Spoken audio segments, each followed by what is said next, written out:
Hello and welcome back to Craft Arcanum preview video number 2. We are continuing with a little bit of a recording test. This time we're using Intel's QuickSync ability with the encoder, see how well it works. Hopefully well. Today we're going to be looking at the magic side of Craft Arcanum, and for me there has been and will only be ever one magic mod, Thaumcraft. Yes, there are other magic mods, but Thaumcraft is the main focus. In general, just its structure and the way it plays and all, Thaumcraft has always been one that I really wanted to include. Between its aesthetics, the nature to it, everything has a logical fashion that it follows, it just works really well. It is a very tech-like magic mod in the way that it plays, and I like it.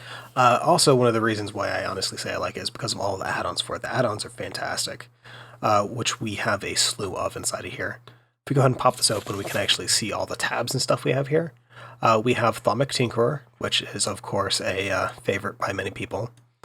Primarily, I'm keeping this because I like the transvector interface and the kinetic attractor, repulsor, and the dynamism tablet. The Tome of Knowledge Sharing is also incredibly useful, though not for me in a single-player world. And, of course, there is the Osmotic Enchanting, which is super-duper strong. And then you get the entire Icorium stuff for the super-duper tier stuff, so it's neat to have. We have Automagi installed, which is the logistics of Thaumcraft mods, primarily dealing with moving items as well as redstone signals and Essentia. It's actually a really fun mod to play around with. I've been doing it a little bit off camera, just messing with it, and I've got to tell you, this mod is absolutely freaking fantastic. I look forward to being able to actually use it in a survival setting. Let's see. We go over here now. Epimancy would be magic bees, which is just for forestry stuff. It also gets us the only way to really like super duper boost bee breeding, which is going to be the magic apiary and then using the V apiary booster. Let's see. Apocrypha here is forbidden magic. Forbidden magic has a lot of evil / nether hell themed items and research and stuff you can get. I particularly like the Wrath Cage. It's a good way to actually spawn critters and stuff in that's not too terribly strong, but it is really well made, I think. As an added bonus, Forbidden Magic actually also has a bunch of integration with both Blood Magic and Botania, so it's pretty nice. I've never actually touched the Tainted part of this, so I'm kind of curious as to what exactly it does. We'll find out later, though. We have Tainted Magic, which is something, it's fairly new in the realm of Thaumcraft add-ons. I'm not quite sure if I want to keep it. I'm just currently playing around with it. The main thing that I've seen so far that caught my eye is that they actually have what's essentially an atomic disassembler in here. If you look at the little flavor text below the name, they even have copyright mechanisms, so they fully acknowledge where it came from. And if you read the description here, it even references Addons Brady for the atomic disassembler. As a tool, it's pretty neat. It is basically a atomic disassembler. This stability should probably be a lot higher. It's basically an atomic disassembler, except it does not do the vein mining that a regular disassembler can, though it does have the configurable speeds, and fast is indeed really fast. Yeah. As an added bonus, it does not need to be charged up or anything, it just repairs itself since it is by the little mod itself told to be super void metal stuff, so that works. I'm kind of curious as to why they went the route they did on it. One of the things you might notice that this is strictly, it is just a recolor of the atomic disassembler. It replaced the orange bit at the top for a dark black blue color at the top. I don't know how the model is made. My ideal thing would have been if this could have had like a great wood staff for the main shaft to it. The blade area should be void metal, and then like say either gold or like some sort of thaumium alchemical brass, I think is the new stuff in 1.9. Like that on the top, I think it would look a lot better. But I mean, still, it's pretty freaking awesome. I'm still debating, though, if I want to actually keep the mod. We'll see how well it goes. Let's see, we have, I've mentioned all that. We have Jamac Upholstery, which is just a way to basically, it's cosmetic modifications for Thaumcraft armor. I can't actually show anything right now. I don't have it set up, but you can look it up on Curse. It's a interesting mod. It's not sure if I want to keep it. It's more of something that would be useful in a multiplayer setting, or I could possibly get something set up if I use the NPCs from Ancient Warfare. I don't think they wear armor, though. Let's find out real quick. Minor distraction. Mod, Ancient Warfare, NPCs, because I think they, we just want a regular...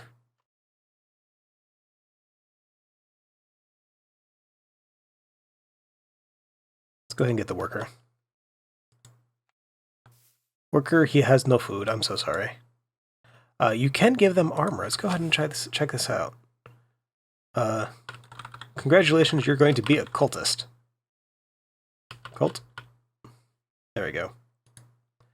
Crimson Cult hood, robe, leggings, and boots.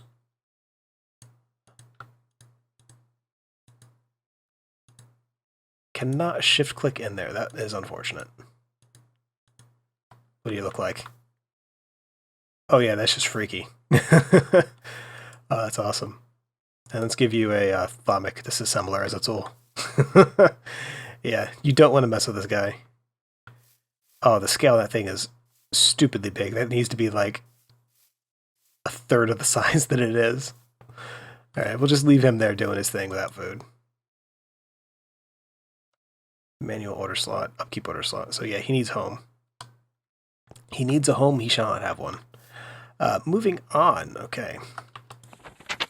We also have Thaumic Horizons, which is what this little tank thing is here. This setup over here is Automagy. I'll show you what they do in a second.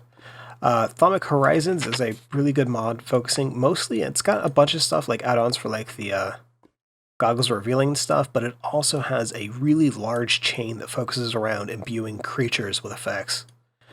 It also has Alchemite, which is a really big explosion type thing.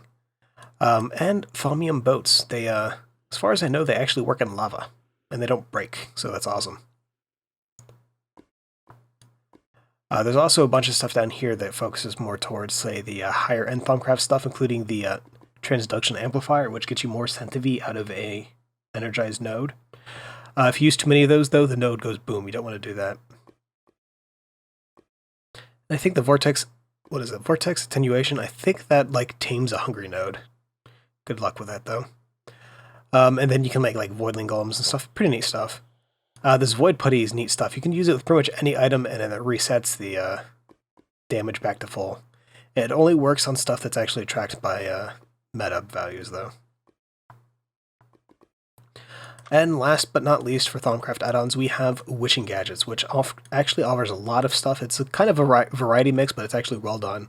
Witching Gadgets is made by Blue Sunrise, one of the people actually working on immersive engineering, so it's done equally as well. Is that the NPC I'm hearing? No. Freaking me out. One of the things I really like in here is the Thaumic Stone Extruder. This is basically a magical version of the Igneous Extruder, except, you know, it's Thaumic. The aging stones are also pretty neat. They let the little tiny animals grow up really, really quick. Good way to kick a, say, chicken farm into overdrive. You have an Infernal Blast Furnace, which can be used to make steel. It can also be used to do ore triplication using Thaumcraft native clusters. It's always fun stuff. There's the Thaumic Terraformer, which lets you actually... Does it say Slartibart Fest? Yes, it does. Hitchhiker's Guide to the Assay. Awesome. I particularly like the fjords. Yeah, anyway. It's lets you basically change to certain biomes. You can do desert, cold taiga, jungle, hell, Mushroom Island, and Tainted Lands. I don't know why I would want to do Tainted Lands, but you could. And I'm assuming Mushroom Island also prevents mob spawns, so that's actually not a bad idea. It would kind of jack up the grass color, though, so I don't think I'd want to do it too terribly long. Supplying this with Limus, essentially. So you'd have to have a slime farm to do that. Colors may be off-putting and the cows look funny, but with its guaranteed monster protection, Mushroom Islands make the ideal vacation spot. Yes, they do. Because it's not grass, it's a gigantic mass of fungus. It's little details, though. It's also got some other stuff here that concentrates more towards Traveler's Gear and stuff, which I've not actually used that terribly much, to be honest. There's an entire little sub-menu for that. Let's see, what is it? Equipment? Yeah, so this basically brings together your equipment stuff with bauble slots as well as the new slots that you gain from Traveler's Gear. So it'll be like the shoulder pads. There's a cloak slot here somewhere right there. What are these? Van braces, I think? Whatever. And then you have like a title that you can put on that other people can see when they look at you. It's pretty neat stuff. It shows you your health, your armor, your is that movement speed? I think that is. Attack speed, any V discounts. It's a really neat looking RPG type display for all your baubles and stuff. The only thing that throws me off about this is that this is too flat of a color. Oh, I feel drained and I now have a penalty to magic stuff. That's interesting. I never knew what that effect did. Let's take a quick trip in this little pool here. Should be covered for a good, oh yeah, flux flu. So we should be good for another 15 minutes or so. Hopefully this will not take too terribly long. Okay, so this thing over here is the Immaterial from Tainted Magic. This is basically a magical version of a item storage and retrieval system. What Tainted Magic does is it acts as the actual brains to the setup, whereas you use a regular methods of storage as the actual bulk location for items. So like you could set up like a huge bleeping warehouse and stuff where my golems and stuff and have Tainted Magic take care of requisitioning items and stuff from it. So it's pretty neat. The way I have this set up, we have a bank of storage drawers here with a drawer controller. On top of the drawer controller is a Hungry Maw, and above that is a magic mirror. There is a chest over here, this thing right here, it's a trap chest. Whenever it's open, nothing gets drained out of it, but as soon as you close it, it stops emitting redstone signal, and the stuff gets ejected from the hopper into a magic mirror, which then lands from the mirror into the storage drawers, which should show up somewhere in here. Yeah, there's the feathers right there. So it's just a little basic setup. We have a golem with a fill animation core, who's actually placed against this mirror, even though he's standing under the controller. He's told to pull items from the drawer controller, and then he is linked to the little block over here that's a golemic taskmaster. This guy, in conjunction with the unseen scribe here, provides the items that you would need at the requisition tome. And it's all handled based on the Immaterial here as the brains of it. Literally, it is the brains of it. If we go ahead and open up this unseen scribe, this just shows us everything that's inside of the storage drawer, or at least accessible from the storage drawer over there. And it knows to look there based on this Scrivener's Oculus we have here and the Crystalline Eye. If we go ahead and look now, it doesn't find anything, because what it's actually doing by default is looking for an inventory right next to it. And we're not providing one. However, now it should be okay. Yep. So if we were to come on over here to the requisition tome, we can actually go ahead and say, you know what, give me that Horn of the Wild, and give me, let's see, what else do we want? Let's give you these bells too. Oh. I accidentally clicked on the wrong thing there. Anyway, so we get all this stuff here. You don't have to have this drop into a hungry chest or anything. I just did that so that the items don't get like lost or despawned or anything. And then when you're done, you can just deposit them into whatever kind of return system you want to set up. And it will automatically take care of setting them back, filtering, and putting where they need to go. It's pretty nice, pretty easy to set up. Over here we have the Curative Vat from Thaumic Horizons. You can do numerous things like this, like I had mentioned. You can infuse creatures and stuff, but some of the more basic functions, if you supply this with Victus Essentia, which I'm doing right now, it can actually be used as a way to recover health, which gives an interesting idea of how you could use it with, say, blood magic for the instant healing with the self-sacrifice. Ultimately, though, you're probably better off going for the sacrifice, not self-sacrifice, but that's an entirely different discussion. If we go ahead and right-click on the top, it should throw us inside of the center of the tank, which we should start rapidly healing. Yeah. There we go. And we can get out of there by right-clicking. It's a little bit kind of fidgety when it goes to put you in there. You don't always go straight in, but for the most part, it works right the first time. Let's climb down here slowly. It's really neat. You can actually give it a Sano Essentia, and it actually heals you a lot quicker. And there's one other one you can give that basically refills your hunger. So you can basically make like a stasis tank, so it's pretty neat. And this is just, of course, a basic vanilla Thaumcraft Arcane Spa. The only difference is I have carpenter's blocks here in the corners with the option to have fluids inside them. It doesn't work quite right. It looks better than just having the gaping hole there, but still, it's not quite right. If you notice, this one goes all the way to the bottom. Almost. The one over here is near the top, so it's not quite consistent the way that they tile the texture.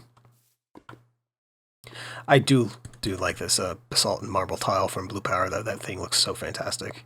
I feel like I should be in like a diner or something, though. Alright, so moving on from Thaumcraft, we also have 4 other magic mods. We have Botania, which you can see plain as day. We got all these little flowers around. Botania, I really do like the mod. It's got some things I don't like say the rune crafting, but for the most part, that is a very small part of the mod. And once it is automated, because I've just not done it, I can do so. Once that's automated, it takes away some of the tedium that I find in the mod itself, so it's not that bad. We also have Blood Magic installed. Blood Magic is one of those things that, since it is installed, I can take it or leave it. It doesn't really matter. It doesn't add world gen. It doesn't really affect things. The only thing it actually does affect is when I die, I get the Soul Fray effect, and that primarily is for the purposes of preventing exploits of stuff inside Blood Magic itself, so it's not that bad. We also have Witchery, which is a mod that I've not touched since Minecraft 1.6.4, so I'm kind of interested to see what it's like now. Last time I used it was for Feed the Beast Horizons when it first came out. I did about 14 episodes or so before things just fell apart for me. And that is my fault. I used Horizons way early in its development. It was still fun, though. I ended up blowing everything up. That actually was fun blowing everything up. Hooray for ICBM. Let's see.